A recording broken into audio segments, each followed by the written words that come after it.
Sit down, sweetheart. Let the adults handle this. Lena Voss didn't blink. 26 years old, her grandmother's only accountant, wearing a blazer she'd bought at Value Village 3 days before, and pressed twice with a travel iron borrowed from the neighbor upstairs.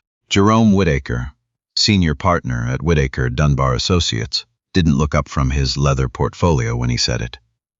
He had a way of speaking to people under 35 that made them feel like they were still in remedial math. Beside her, Miriam Voss, 71 years old, pressed her knuckles together under the table.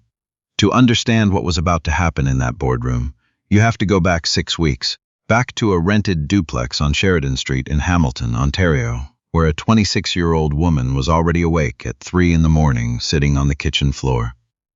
With a stack of folders spread across the linoleum and a cold cup of tea she kept forgetting to drink. The folders belonged to her grandmother. The numbers inside them had been wrong for 2 years, and Lena was the first person who had noticed. Miriam Voss had run a small dry cleaning business on Barton Street for 38 years. Not glamorous, not the kind of business that made newspapers, just steady, careful work. The kind of work that creased a person's hands and straightened their back and built something that lasted. She had 3 employees, a lease she'd renewed 11 times, and a contract with the local hospital for their linen service that had kept the lights on through 2 recessions. When her husband died in 2009, she had not closed the shop. She had opened it on Monday morning and served every customer who came through the door, and she had not cried in front of any of them. Lena was 12 when her parents separated. Miriam was the one who drove her to school. Miriam was the one who made soup from scratch when Lena had tonsillitis.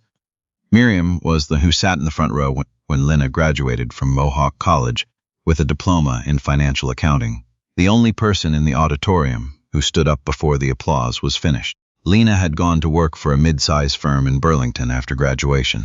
She was good at the job, precise, patient, fast with a spreadsheet in ways that made her supervisors slightly uncomfortable. She stayed 3 years. Then one Sunday in February, Miriam called to ask whether a letter from a company called Dunmore Capital Group was something to worry about. It was. Dunmore Capital Group was a property investment firm headquartered in Toronto. Their model was specific: acquire commercial leases in mid-sized Ontario cities, restructure the terms, price out long-standing tenants, and redevelop the properties for higher-margin clients. They had done it on Ottawa Street. They had done it on James Street North.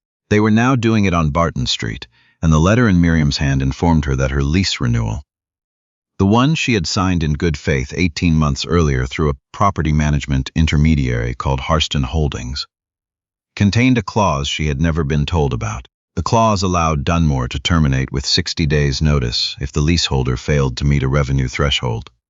The threshold was listed in Schedule C, which was not attached to the copy Miriam had been given.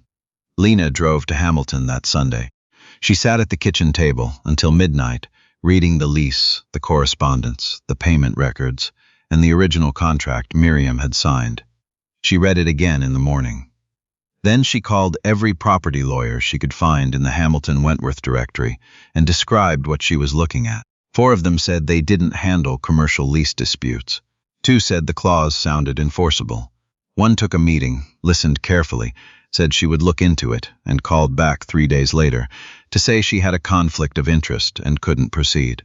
Her voice was careful. Her hands, Lena thought, were probably not. That left Miriam with no lawyer, 58 days, and Lena. Lena quit her job on a Thursday. She drove back to Hamilton on Friday and moved her laptop, her external drive, and 1 suitcase into the spare room of Miriam's duplex. The spare room had floral wallpaper and a window that faced the neighbor's fence. Lena taped a piece of paper to the wall above the desk with 1 line on it, written in pencil. Find the thing they forgot to hide. Jerome Whittaker had been managing commercial property disputes in Ontario for 31 years. His firm had handled Dunmore's legal affairs for 9 of those years and had billed them approximately $4 million in that time, a figure that appeared on his firm's website in the form of a case study titled Long-Term Institutional Partnership, Ontario Commercial Sector. He was 62, silver-haired, and wore cufflinks that caught the boardroom light when he moved his hands. He moved his hands frequently. The meeting had been scheduled at Dunmore's request, ostensibly as a mediation. In practice, it was a room Dunmore had booked at a downtown Hamilton hotel furnished with 3 of their own representatives, Whitaker and 2 associates, and a document package that ran to 90 pages. Lena had received it the evening before. She had been awake since 1 in the morning reading it. She arrived at the hotel at 8:45 with a canvas tote bag, a laptop, and a manila folder. Whitaker arrived at 9 with a rolling briefcase and a manner that suggested the outcome had already been decided somewhere more comfortable. He shook Miriam's hand. He did not shake Lena's. The Dunmore representative, a man named Boyd, 40-something, the kind of tan you got from ski hills rather than sunlight, opened the meeting by describing the situation as unfortunate but straightforward. The lease clause was valid. The threshold had not been met, specifically during the 12 months of reduced hospital contract volume during the 2022 restructuring. The 60-day notice was legally issued, Dunmore's Boyd said with the look of a man performing generosity, prepared to offer a settlement of $40,000 and a written reference for Miriam's next tenancy. Miriam's next tenancy, as if 38 years on Barton Street were a previous address. Whitaker nodded along. He had the easy body language of a man who had done this many times, which he had. Lena opened her folder. She did not speak yet. She set 3 documents on the table in front of her and lined them up parallel to the edge, the way she'd lined up her pencils in school when she was nervous and needed something to hold on to. Whitaker watched her do this and smiled in a way that didn't reach his eyes. He turned to Miriam. "Mrs. Voss, I want to be straightforward with you. Your granddaughter is not a lawyer. She cannot represent you in any legal capacity. Whatever she's prepared, it may cause more harm than good to your position here today. I'd encourage you strongly to consider the offer on the table." Miriam looked at Lena. Lena looked at Boyd. She said very quietly, "I'm not here as legal counsel. I'm here as a forensic accountant, and I'd like to ask a few questions about the revenue threshold in Schedule C before anyone signs anything." Boyd's tan shifted. Whitaker's smile stayed. "Questions are welcome," he said. "We have nothing to hide." It was the wrong thing to say. The first question was about the baseline revenue figure used to calculate the threshold, specifically which fiscal year it was drawn from, and whether the party that drafted Schedule C had used gross revenue or net operating income. Boyd looked at his associate. His associate looked at the folder. Whitaker said, "The contract is clear on this point." Lena said, "I agree it's clear, which is why I'm asking you to confirm it." "Gross or net?" A pause. "Net operating income," Boyd said. Lena nodded. She turned to page 44 of the document package Dunmore had sent her the evening before, which she had marked with a paperclip. She read the definition of qualifying revenue in Section 7.3 aloud. The definition said gross receipts. The room was quiet. She set that document down. She picked up the next one. That evening, Miriam sat on the back steps of the duplex with a mug of chamomile and watched the alley go dark. Lena sat beside her. Neither of them spoke for a while. Finally, Miriam said, "You didn't sleep last night," Lena said. "I slept a little." She had slept 2 hours. She had spent the rest of the night in the kitchen with the Revenue Canada records, the hospital linen contract amendments, and a Canada Revenue Agency database she had learned to use during a 3-week contract job in 2021 that had, at the time, seemed like a waste of her skills. She had found something. She had not told Miriam yet because she wasn't sure what it meant, and she did not want to give her grandmother hope she couldn't protect. Miriam reached over and put her hand on Lena's. "You know what your grandfather used to say? He said the only thing they can't take from you is what you already know." She paused. He was talking about the Ukrainian side of the family, the things their grandparents carried across the border when there was nothing else. But I think it applies. Lena looked at her grandmother's hand over hers. The knuckles were swollen. Miriam had been pressing them together under every table for 6 weeks and had not complained once. That night, alone at the desk in the floral wallpaper room, Lena opened a new file. At the top she typed, "They said the clause is airtight. Find the seam." The seam was in the CRA records, and it had been there for 11 months. Harston Holdings, the property management intermediary through which Miriam had signed her lease renewal, had filed a corporate restructuring notice in February of the previous year. The restructuring had transferred all active lease contracts to a numbered company, 2847291 Ontario Inc., before being dissolved. The transfer had occurred 6 weeks after Miriam's lease was signed. The lease itself, however, still bore Harston Holdings as the contracting landlord entity. Lena read the relevant section of the Ontario Commercial Tenancies Act at 2 in the morning, sitting on the kitchen floor with her back against the oven because the chair had become uncomfortable. She read it again. She found a 2019 Ontario Superior Court decision, Kowalczyk v. Medallion Property Services, that addressed an almost identical chain of corporate transfer.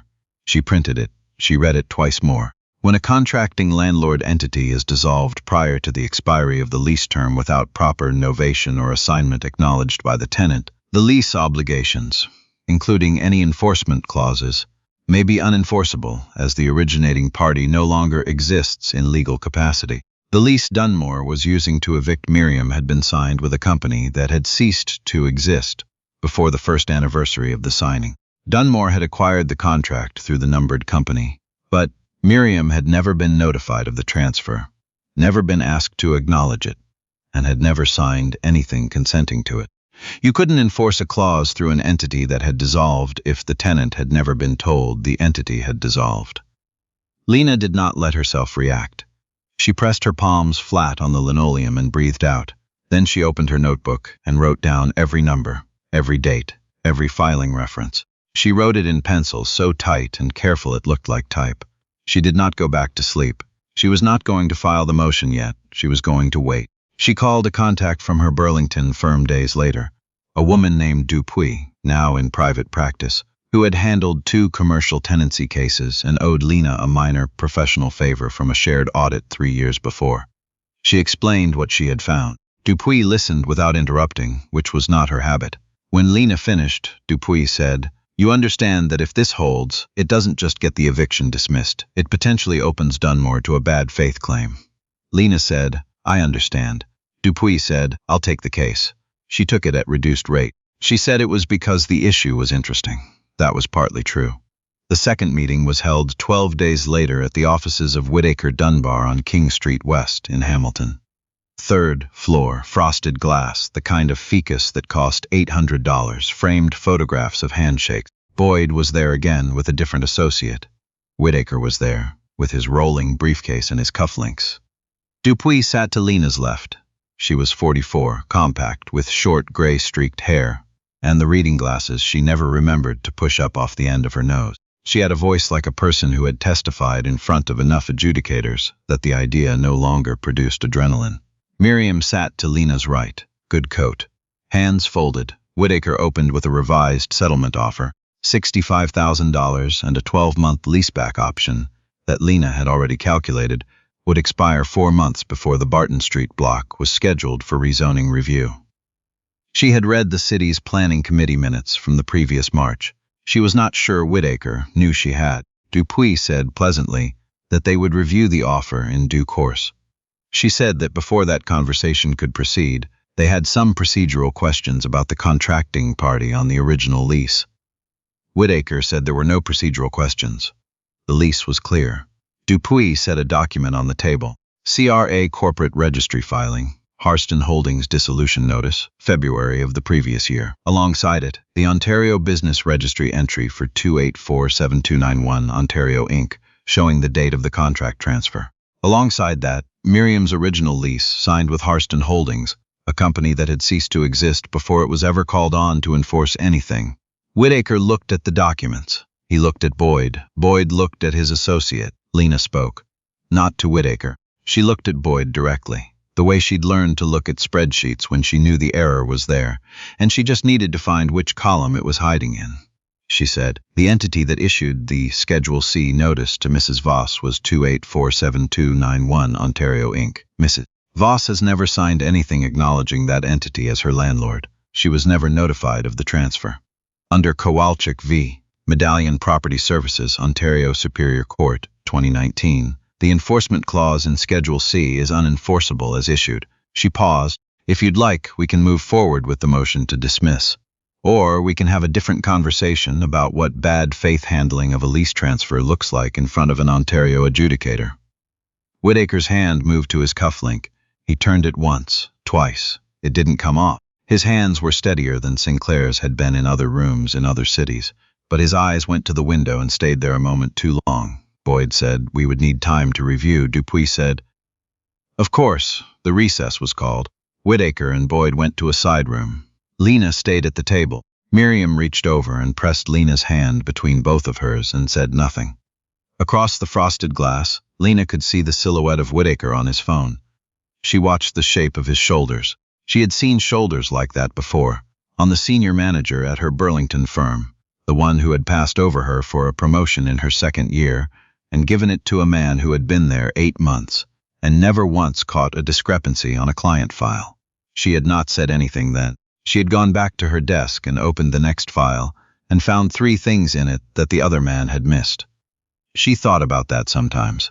Miriam was looking at the far wall, at the photograph of a handshake, in front of a building Lena didn't recognize. She had her purse on her lap, both hands around it, the way she held things when she didn't want anyone to see them shaking. Lena said quietly, "Grandma." Miriam turned. "We're not taking the 65. We're not taking any offer that doesn't include full lease reinstatement." Miriam said, "They have a lot more money than we do." Lena said, "They also have a lot more to lose if this goes in front of an adjudicator, and the transfer issue comes out on the record. That's the only reason we're in this room instead of in a filing office. They know what Kowalczyk means. They just needed us to know it too." Miriam looked at her for a long moment. Then she reached into her coat pocket and took out a small photograph and set it on the table between them. It was a photograph Lena had seen on the mantel her whole childhood, her great-grandmother in front of the original dry cleaning storefront on Barton Street, 1986, taken the day Miriam opened. She was laughing. The sign above the door was hand-painted and slightly crooked. "I almost didn't open it," Miriam said. "I almost talked myself out of it. Everybody said the neighborhood wasn't right. Too much competition, the wrong kind of foot traffic." She paused. "I didn't listen to them." She looked at Lena. "I don't plan to start now." When the side room door opened and Boyd came back to the table with a new page of handwritten notes and the expression of a man preparing to reframe a loss as a concession, Dupuy was already setting her pen on the table. Lena had already closed her laptop. She didn't need it open anymore. Everything she needed was on the 3 pages in her folder, and she had read them enough times that she could have typed them from memory. Boyd sat. He cleared his throat. He said, "Dunmore is prepared to offer full lease reinstatement at the original terms, effective immediately." He paused, as if waiting for visible relief. Lena said, "We'll need that in writing, with the Schedule C clause struck in full, and we'll need a written acknowledgement from Dunmore that the assignment from Harston Holdings was not properly disclosed to the tenant." Boyd said, "That acknowledgement is not something we," Dupuy said.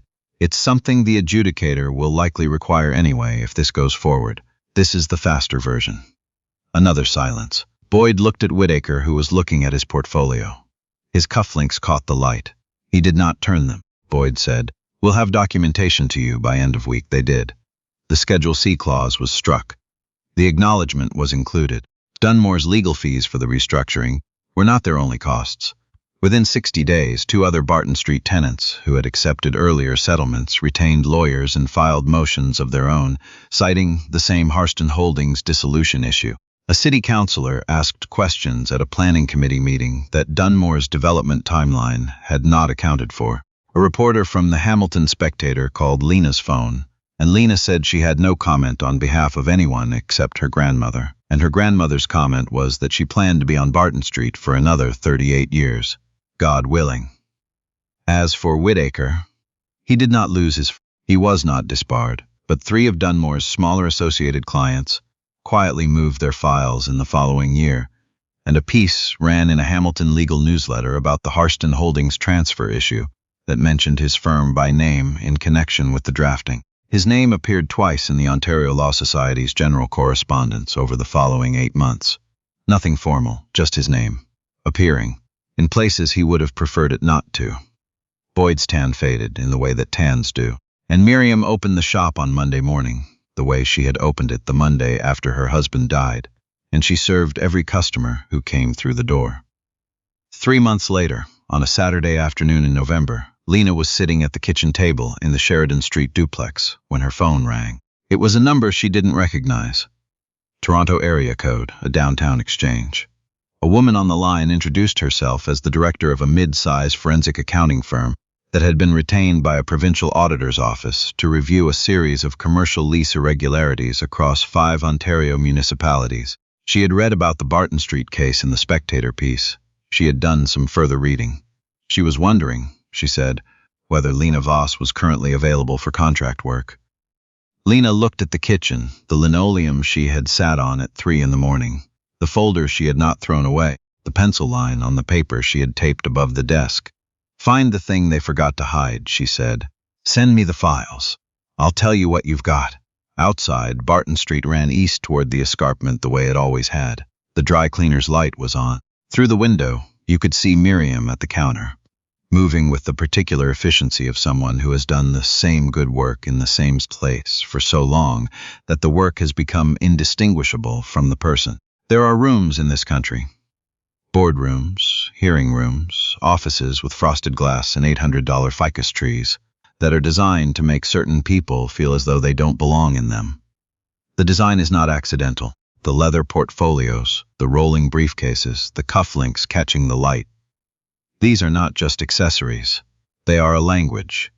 And the fluency of that language is meant to suggest that only certain people were ever meant to speak it. Lena Voss walked into one of those rooms with a canvas tote bag, 3 printed documents, and 11 months of work she had done mostly on kitchen floors. She did not raise her voice. She did not perform confidence she didn't have. She had simply read more carefully than the people who had assumed she wouldn't. There is someone reading this right now who has been in a room like that, who has been told, without those exact words, to sit down, who has something in a folder that the other side hopes they haven't found yet. Find the seam. Take the time. Read the document one more time. The room will have to listen eventually. It always does.